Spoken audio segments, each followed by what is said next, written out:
The night before the season tipped off, Houston lost Fred VanVleet for the year.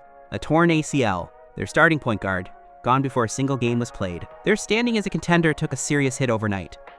They didn't collapse, they won 52 games and finished 5th in the West. But pull up the stat sheet, and you'll find something stranger than a good season. Ime Udoka built a team that survives by breaking most of the rules the modern league runs on. Their transition efficiency was near the top of the league, and they slowed the game down anyway, all the way to the bottom. They led everyone on the offensive glass, and they finished those chances worse than anybody in basketball. A wall on one end, and something badly broken on the other. This isn't just a season recap. Houston spent the year carrying two identities that don't belong on the same roster. Here's what the numbers say about how that happened, and about the summer they just had. Everything about Houston's 2025-26 season traces back to one summer, not this offseason, the one before it. The front office tore the roster down and put it back together in a matter of weeks. The centerpiece was Kevin Durant. Houston got him in the first 7-team trade in league history. Jalen Green, who most people had pegged as the franchise's next star, went to Phoenix. So did Dillon Brooks, their best perimeter defender. That same summer, young forward Cam Whitmore was shipped to Washington. Rafael Stone wasn't just adding a star, he was ending the development phase entirely and betting the roster on winning right now. The veteran additions around Durant are where the plan got messy. Clint Capella came over from Atlanta as insurance, a third center behind Steven Adams, there for the physical work and the rim protection. Houston added Josh Okogie, then locked in J.D. Davison and Isaiah Crawford on two-way deals. They filled the roster out. None of those guys were going to hold down real rotation minutes, and Dorian Finney-Smith, signed away from the Lakers, was supposed to be the plug-and-play answer. Switchable defense, reliable spacing. An ankle injury cost him nearly the first 3 months, and he finished with 37 games. The style change was real, though. Houston's offense used to live on Jalen Green isolations. Durant replaced that with something on a completely different level. Take their transition efficiency. It went from the bottom half of the league to the top 10. A young, athletic team that hadn't figured out how to score turned into a team built on organized defense and one great shot maker. That's the shift that set up 52 wins. Here's what that rebuild actually looked like on the floor. Quick note on the screen first. The top row is Houston's rank among all 30 teams in each category, taken from NBA.com. The bottom row is our own player ratings, the combined total for their 10 highest-rated players, ranked against the league. In the middle is the ability chart, which turns those ratings into a shape. The pink line marked before is where they finished last season. The red line, marked now, is where they stand today. And the blue outline is league average. What jumps out is the gap between an elite foundation and some genuinely self-inflicted damage. Start with the defense Udoka installed. Take their defensive rating. It finished 5th in the league, exactly where it was the year before. Holding that spot after losing Dillon Brooks says the front office read the roster correctly. Adding Capella pushed the block score at the bottom of the screen from 15th up to 3rd. That's roster construction, not minutes played. The rim was actually being protected by Thompson and Alperen Sengun. Opponent points in the paint improved from 18th to 11th. Inside, they were as tough as anybody. Durant's arrival moved the offense forward, but not dramatically. Look at the combined player rating for their starting 5. It climbed from 9th to 4th. Their offensive rating went from 12th to 8th, into the top 10, but not much further. Effective field goal percentage recovered from 23rd to 17th. Net rating, their point differential per 100 possessions, moved up a single spot, from 7th to 6th. And with Adams and Sengun on the floor together, Houston led the league in offensive rebound rate for the 2nd straight year. Miss a shot, grab it back, shoot again. That was the system. Losing VanVleet right before opening night broke the backcourt structure, and the turnover numbers show it plainly. The year before, they ranked 11th, genuinely clean. This season, 27th.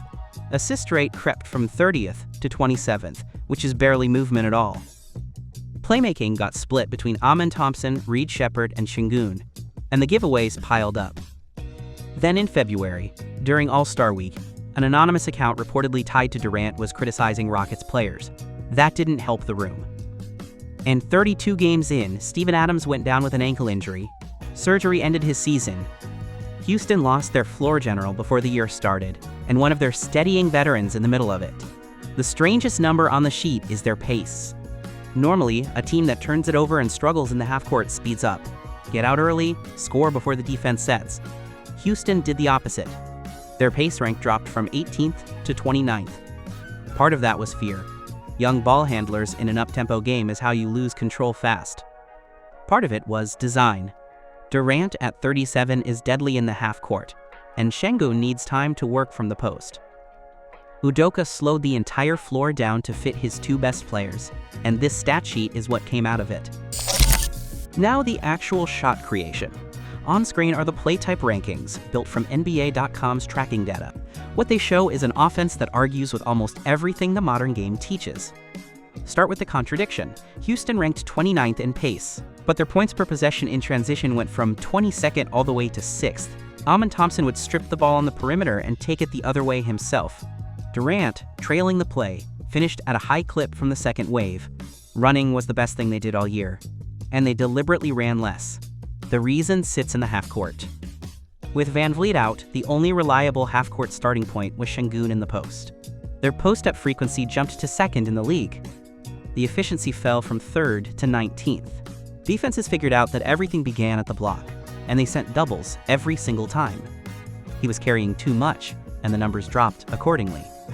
The putback numbers are where it gets ugly. Houston's bigs pulled offensive rebounds down at the 2nd highest rate in the league. Their scoring on those putbacks finished 30th. Dead last. All that work went nowhere for one reason.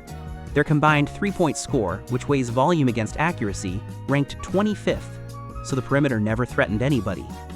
They barely shot from outside, so defenses never had to leave the paint. Houston forced the issue anyway. They ranked 6th in cut frequency and 2nd in putbacks. But the paint was already packed. By the time a big man came down with the ball, he was surrounded. Spacing died, and everything downstream died with it.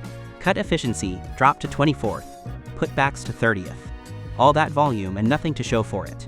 Durant's isolation frequency climbed to 5th, and he pulled that efficiency up to 15th. But one player can't fix a structural problem. Oh, baby! Now the position-by-position breakdown. Same setup on screen. The red line is where the team sits now, the pink line is last season, and the blue outline is league average. A pink background behind a number means top 50 in the league. Yellow means top 10, the elite tier. As a reference point, a starter should be somewhere around 780, and a rotation player around 720. Keep those two numbers in mind. The point guard shape on this chart is an argument against the modern position. After VanVleet went down, the job went entirely to third-year Thompson. His overall player rating is 871, well past the starter line. It didn't come from passing or shooting. His 3-point score is essentially nothing, which is bizarre for a guard, but his defense score is 860, and his rebound score is 655. He's dominating the position with a big man's frame. The half-court control VanVleet provided is gone. Thompson's assist score sits at 538.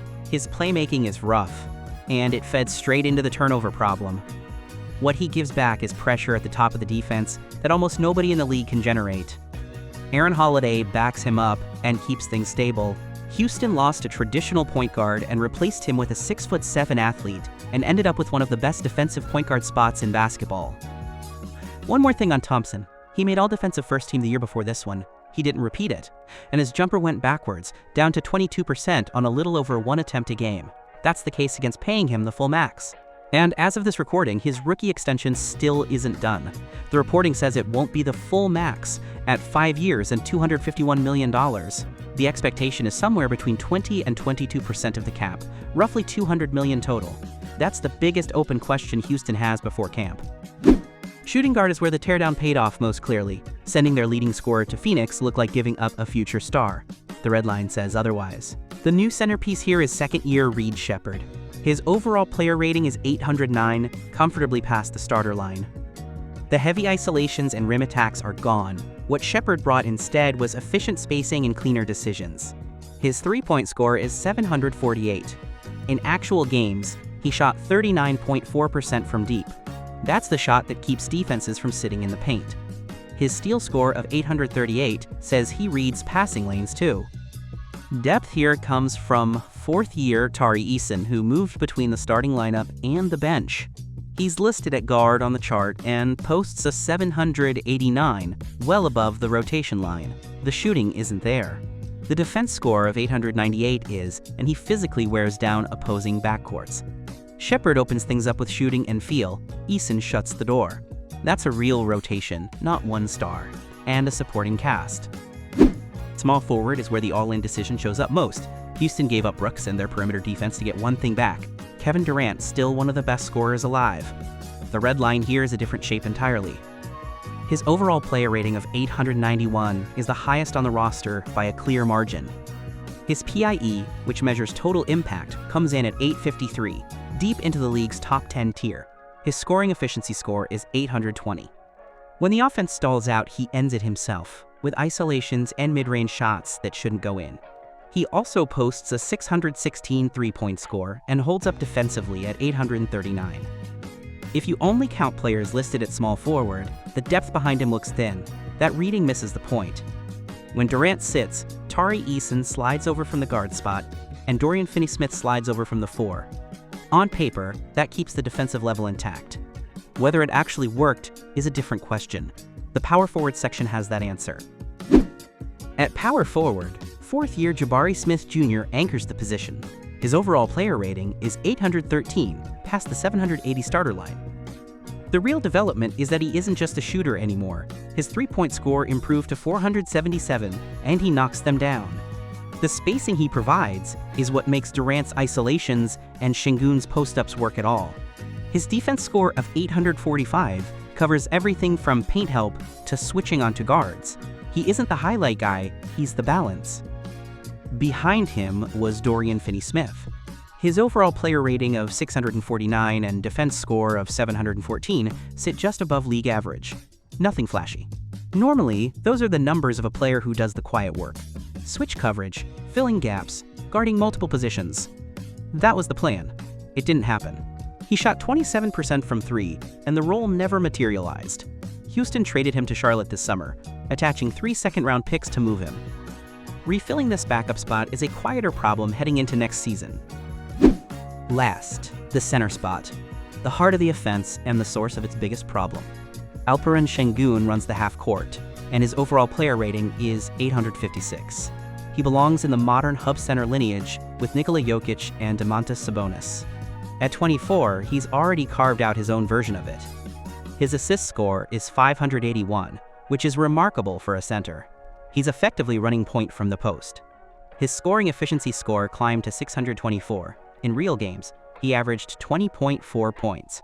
He handles constant doubles with footwork and passing touch most bigs never develop. His three-point score of 184 is the problem. It shrinks the floor in exactly the situations where they need space. Behind him, Clint Capella was the insurance. His overall player rating is 708, just under the 720 rotation line we mentioned earlier, though his block score of 713 shows the rim protection is still there.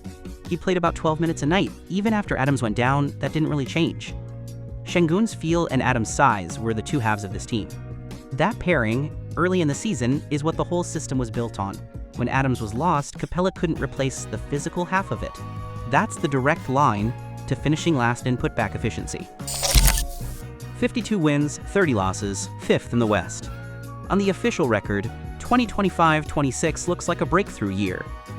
The structural problems in the data, and then the playoffs, said something else. Durant, who carried the regular season, played 1 game in the series because of knee and ankle injuries. Houston scored under 100 points in 4 games against the Lakers and went out in the first round. That's a rough ending. Rafael Stone and Ime Udoka didn't panic. Their offseason went straight at the 2 things the stat sheet exposed: turnovers and spacing. Here's what they added for 2026-27. The signature move is Bogdanovic on a 1-year minimum. That 25th ranked 3-point score is what pulled defenses into the paint and dragged Sengun's post-ups and Houston's putback efficiency to the bottom. Bogdanovic is a 38% career shooter from 3, and he gives some of that space back. The caveat is real though. He played 23 games for the Clippers this season and shot a career-worst 34.7% from deep. Whether a 33-year-old shooter gets his touchback is still a bet. Then Marcus Smart from the Lakers on a 2-year deal worth $13 million. He and Udoka were together in Boston. He's also the guy who took Houston's offense apart in this year's playoffs, and now he's inside their system. With Van Vliet back from the ACL and picking up his player option, Smart's job is to restore control of the backcourt. The turnover rate that collapsed to 27th should look very different. Houston also traded up for the 31st pick and took Bruce Thornton out of Ohio State. Every move this summer added another set of hands they can trust with the ball, and they re-signed Tari Eason, who hit restricted free agency after extension talks broke down last fall, at 5 years and $81.5 million. He started 34 of 60 games. Now he's locked in long-term. Which brings us to 2026-27. There's no walking this one back. Durant has 2 years left, and the second is a player option. He'll already be 38 when the season opens. There isn't much time left. Thompson and Sheppard are still climbing, the veterans are on the way down, and Houston has to win inside the narrow window where those two curves cross. So how do you rate this Rockets offseason? Are Smart and Bogdanovic the last pieces that fix what's structurally wrong here? Let me know what you think in the comments. On this channel, we break down all 30 teams the same way, with our own data and our own charts. If you got something out of this one, a like and a subscribe helps. See you in the next one.